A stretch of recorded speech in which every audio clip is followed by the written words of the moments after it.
ഗൗരിയെ നെഞ്ചോട് ചേർത്തുകൊണ്ട് ആ നെറുകയിൽ മെല്ലെ തൻ്റെ വിരലുകൾ ഓടിച്ചു കിടക്കുകയാണ് മഹി. ഓരോ നിമിഷവും കൂടുതൽ കൂടുതൽ അവളിലേക്ക് അടുത്തു പോകുന്നു. അല്പം പോലും കാണാണ്ടിരിക്കാൻ പോലും തനിക്കിപ്പോൾ കഴിയുന്നില്ല. അവൻ മുഖം തിരിച്ചു നോക്കിയപ്പോൾ കണ്ടു തന്നോട് ചേർന്ന് കിടന്നുറങ്ങുന്നവളെ. ഒരുപാട് ജോലികളൊക്കെ ചെയ്തുകൊണ്ടാവണം ആളിന്ന് വല്ലാതെ ക്ഷീണിച്ചു.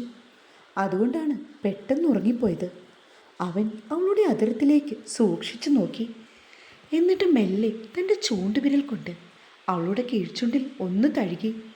റോസാദളം പോലെയാണ് അവൻ അപ്പോൾ തോന്നിയത്. അത്രമാത്രം മാർദ്ദവം. ഒരു ഉമ്മ കൊടുത്തപ്പോൾ തന്നെ പെണ്ണിൻ്റെ പുറത്ത് മുഴുവൻ നീറ്റിൽ പടർത്തി.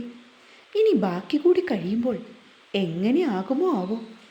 അവൻ്റെ ചൊടികളിൽ അതുവരെ കാണാത്ത ഒരു പുതിയ പുഞ്ചിരി അത് അവൾക്കായി വിരിഞ്ഞതാണ്. കണ്ടിട്ടും കണ്ടിട്ടും മതിയാവാത്തതുപോലെ അവൻ തൻ്റെ പാതിയെ നോക്കിക്കിടന്നു. എൻ്റെ ഗൗരിക്കുട്ടി, നീ എന്നെ ഒരു അസൽ വായി നോക്കിയാക്കി മാറ്റിയല്ലോ. അവൻ ആരോടും നല്ലാതെ മൊഴിഞ്ഞു. മുഖസൗന്ദര്യമൊക്കെ കൊള്ളാം, ബാക്കിയൊന്നും അറിയില്ലല്ലോ. ഗൗരിയെ നോക്കി നോക്കി കിടന്നുകൊണ്ട് എപ്പോഴോ മഹിയും ഉറക്കത്തിലേക്ക് വഴുതി. കാലത്തെ ഗൗരി ഉണർന്നപ്പോൾ തൻ്റെ നെഞ്ചിൽ എന്തോ ഒരു ഭാരം പോലെ. അവൾ പെട്ടെന്ന് എഴുന്നേക്കാൻ തുനിഞ്ഞു. പക്ഷെ പറ്റുന്നില്ല. നോക്കിയപ്പോൾ തന്നോട് ചേർന്ന് കമിഴ്ന്ന് കിടന്നുറങ്ങുന്ന മഹിയാണ് അവൾ കണ്ടത്. ആളുടെ വലത് കൈ തന്നെ പൊതിഞ്ഞു പിടിച്ചിരിക്കുന്നു. അവൾ സാവധാനം കൈയെടുത്ത് മാറ്റാൻ ശ്രമിച്ചു. അതവിടെ ഇരുന്നെന്ന് കരുതി നിനക്കെന്തെങ്കിലും ബുദ്ധിമുട്ടുണ്ടായോ? കുറച്ചുകൂടെ ബലത്തിൽ അവൻ്റെ കൈ ഗൗരിയുടെ നെഞ്ചിലേക്ക് അമർന്നു. യോ മഹിയേട്ടാ! അവൾ കിടന്നുകൊണ്ടൊന്ന് പൊങ്ങി. പെട്ടെന്നൊരു ചിരിയോടുകൂടി അവൻ കൈ പിൻവലിച്ചു. ഗൗരിയാണെങ്കിൽ ആ തക്കം നോക്കി പിടഞ്ഞെഴുന്നേറ്റു. പതിവ് സമയത്ത് തന്നെ രണ്ടാളും അവരുടെ ജോലി സ്ഥലത്തേക്ക് പുറപ്പെട്ടു. ഗൗരി, നിന്റെ ബ്ലൗസ് സ്റ്റിച്ച് ചെയ്യാൻ കൊടുത്തത് ഇന്ന് കിട്ടില്ലേ? പോകും നേരം മഹി അവളോട് ചോദിച്ചു. ഓ മഹിയേട്ടാ, കിട്ടും. ഞാനിന്ന് നേരത്തെ തിരിച്ചു വരും. അപ്പോഴേക്കും അവിടെ പോയി അത് മേടിച്ച് തിരിച്ചു വരാം. ശരി ഏട്ടാ. അവനോട് യാത്ര പറഞ്ഞുകൊണ്ട് ഗൗരി വേഗത്തിൽ സ്കൂൾ ഗേറ്റിൻ്റെ അടുത്തേക്ക് കയറിപ്പോയി. 2 ദിവസങ്ങൾ കൂടി പിന്നിട്ടു. ഗൗരിയും മഹിയും അവൻ്റെ കൂട്ടുകാരൻ്റെ വിവാഹത്തിൽ പങ്കെടുക്കുവാനായി പോകുവാനുള്ള ഒരുക്കത്തിലാണ്. ആദ്യമായിട്ടാണ് ഗൗരി പട്ടുസാരി ഉടുക്കുന്നത്. സിമ്പിളായിട്ടുള്ള കോട്ടൺ സാരി ഉടുക്കാൻ അവൾക്ക് 5 മിനിറ്റ് മതിയായിരുന്നു. ഇത് പക്ഷേ അവൾക്ക് വല്ലാത്ത ബുദ്ധിമുട്ട് പോലെ. സാരി ചുറ്റി നിന്നപ്പോഴാണ് മഹി അവളുടെ അടുത്തേക്ക് വന്നത്. അവനവളെ മൊത്തത്തിലാകമാനം ഒന്ന് നോക്കി. എന്താ, എന്തെങ്കിലും കാണാമോ? അവൻ്റെ നോട്ടം കണ്ട് മുഖം വീർപ്പിച്ചു പിടിച്ച് ഗൗരി അവനെ നോക്കി. ഒന്നും പുറത്ത് കണ്ടേക്കല്ലേ, ഇതൊക്കെ എനിക്ക് വേണ്ടിയുള്ള പ്രോപ്പർട്ടീസാണ്. വെളിയിലേക്ക് എങ്ങാനും കാണിച്ചാൽ നീ തിരിച്ചു വരുമ്പോൾ മഹിയുടെ മറ്റൊരു മുഖമാവും കാണുന്നത്. ഓ ഉത്തരവ്! ചിരിച്ചുകൊണ്ട് പറഞ്ഞിട്ട് പെണ്ണ് നീലക്കണ്ണാടിയുടെ മുന്നിലേക്ക് തിരിഞ്ഞു നിന്നു. മുടി മുഴുവനായും കുളി കഴിഞ്ഞതുകൊണ്ട് ഉച്ചയിൽ വട്ടത്തിൽ കെട്ടിവെച്ചിരിക്കുകയാണ്. അതഴിക്കാൻ തുടങ്ങിയതും മഹി പിന്നിൽ വന്ന് അവളുടെ കൈക്ക് കയറി പിടിച്ചു. എന്നിട്ട് അവളുടെ പിൻകഴുത്തിലേക്ക് ആഴത്തിൽ ചുംബിച്ചു. മഹിയുടെ കഷ്ടമുണ്ട്, ഇത് സാരിയൊക്കെ അഴിയും. പിടഞ്ഞുകൊണ്ട് അവൾ ഒന്ന് കുതറി. നീ അവിടെ അനങ്ങാതെ നിന്നാൽ മതി, അപ്പോൾ അഴിഞ്ഞു പോകത്തൊന്നുമില്ല. അവളുടെ കാതിലേക്ക് അവനൊരു കടി കൊടുത്തുകൊണ്ട് പതിയെ പറഞ്ഞു. ഇത്രയും റൊമാൻസൊക്കെ അറിയാമായിരുന്നു ചെക്ക? തിരിഞ്ഞു നിന്നുകൊണ്ട് മഹിയെ നോക്കി അവൻ്റെ ഇരു കവളിലും പിടിച്ചു വലിച്ചുകൊണ്ട് ഗൗരി ചോദിച്ചു. ഇതൊക്കെ എന്ത് റൊമാൻസ്? ശരിക്കുള്ള റൊമാൻസ് നീ നാളെയല്ലേ അറിയാൻ പോകുന്നത്?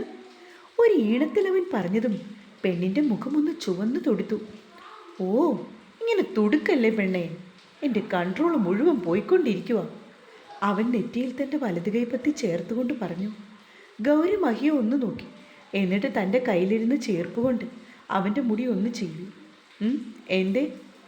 വെറുതെ, ലെഫ്റ്റ് സൈഡിലേക്കല്ലേ എപ്പോഴും ചെയ്യുന്നത്, ഒന്ന് മാറ്റി നോക്കിയതാ. അവൾ പറഞ്ഞു. എനിക്കിഷ്ടം ഇങ്ങനെ ചെയ്യുന്നതാ. അവൻ്റെ മീശ പിടിച്ച് പിരിച്ചു വെക്കും പോലെ കാണിച്ചുകൊണ്ട് നിൽക്കുകയാണ് അവൾ.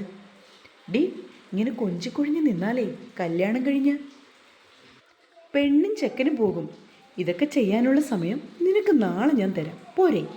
അവൻ ഗൗരവത്തിൽ പറഞ്ഞു. പെട്ടെന്ന് അവൾ അവനെ തള്ളി മാറ്റി. മാറിക്കങ്ങട്, ഞാൻ വേഗം ഒരുങ്ങി സുന്ദരി ആവട്ടെ. അവൾ ധൃതി കാട്ടി.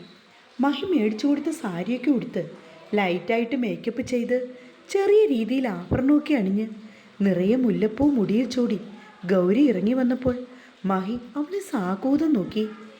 അവൻ താഴത്തെ നിലയിലെ സെറ്റിയിലിരിക്കുകയാണ്. കൊള്ളാമോ ഏട്ടാ? അവൾ അടുത്തേക്ക് വന്നു. അപ്പോഴാണ് അവളുടെ സാരിയുടെ വിടവിലൂടെ വയറിൻ്റെ ഭാഗം ഇത്തിരി കണ്ടത്. പൊക്കിൾ ചുഴിയിലേക്ക് അവൻ്റെ നോട്ടം പാഞ്ഞു. ഡി! അവൻ്റെ അലർച്ച കേട്ട് ഗൗരി ഞെട്ടി. എന്താണിത്?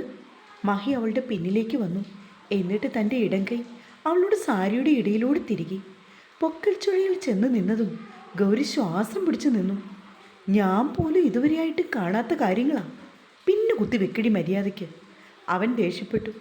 യോ മഹിയേട്ടാ, ഭഗവാനാണ് സത്യം, ഞാൻ പിന്നു കുത്തിവെച്ചതാ. ദേ ഇത് കണ്ടോ, നോക്കിയേ. പൊട്ടിക്കിടുന്ന പിന്നെടുത്ത് അവൾ അവനെ കാണിച്ചു. ശരി ശരി, വേഗം കുത്താൻ നോക്ക്. അവൻ വാതിക്കലേക്ക് ഇറങ്ങി. ഓ, ഇങ്ങനൊരു ഭർത്താവ്! ഇയാൾക്ക് ഇത്രമാത്രം സ്നേഹം ഉണ്ടായിരുന്നോ? പിറുപിറുത്തുകൊണ്ട് ഗൗരി അവൻ്റെ പിന്നാലെ ചെന്നിറങ്ങി. അപ്പോഴും മഹി മറ്റൊരു സംശയത്തിലാണ്. താൻ കണ്ടതാണോ അതോ തനിക്ക് തോന്നിയതാണോ? അവൻ ആലോചിച്ചു നോക്കി. ഗൗരി വന്ന് കാറിൽ കയറിയതും മഹി വണ്ടി സ്റ്റാർട്ട് ചെയ്തു. കല്യാണം ബഹുക്കേമമായിട്ടുള്ളതാണ്. മഹിയെ കണ്ടതും കൂട്ടുകാരവനെ കെട്ടിപ്പുണർന്നു. മഹി അപ്പോൾ ഗൗരിയെ അവന് പരിചയപ്പെടുത്തി കൊടുത്തു. ഒരു നറു പുഞ്ചിരിയോട് കൂടി അവൾ മഹിയുടെ പിന്നിലായി നിന്നു. മഹി, നിന്റെ സെലക്ഷൻ സൂപ്പർ. അളിയ, എങ്ങനെ കിട്ടി ഈ സങ്കല്പ നായികയെ? കൂട്ടുകാരൻ അരവിന്ദ് ഇടയ്ക്ക് തക്കം നോക്കി മഹിയോട് ചോദിച്ചു. അതൊക്കെ കിട്ടി അളിയ. അവനെ നോക്കി മഹി കണ്ണിറുക്കി കാണിച്ചു. തുടരും.